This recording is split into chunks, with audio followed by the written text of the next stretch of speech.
পুরী ধামে জগন্নাথের সঙ্গে কথা বলতে গেলে একটু উড়িয়া ভাষায় কথা বলতে হবে। তাই ইউটিউব গুলো আছে, এখানে প্রচার করা দরকার। এখন ইউটিউবে অনেকজন বলা বলি করে কীর্তনের জায়গায় উড়িয়া ভজন কেন হচ্ছে। আরে ভাই, উড়িয়া ভজন হবে তুমি গাও, তুমি গাইতে পারো না বলে তুমি গাও না। যার গাওয়া শক্তি থাকবে সে উড়িয়া গাইবে কেন? কারণ জগন্নাথ উড়িয়ার মানুষ, জগন্নাথ উড়িয়াদের ভগবান। রাজা ইন্দ্রদ্যুম্ন ওই পুরী ধামের রাজা, তিনি যদি না আসতেন আমাদের মতো বাঙালি জাতীয় জগন্নাথকে পেত না। তাই উড়িয়া ভাষার সম্মান করতে শেখো। তোমার মধ্যে বিন্দু মাত্র কোনো জ্ঞান নাই বলে তুমি আজকে এইসব সমালোচনা করছো।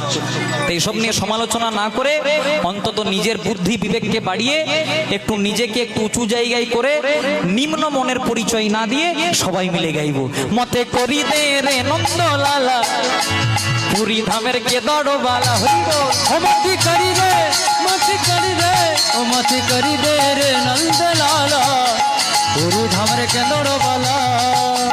জগন্নাথ স্বামী নয়ন পথগামী। উঠুন মায়েরা। জগন্নাথ স্বামী নয়ন পথগামী। জগন্নাথ স্বামী নয়ন পথগামী।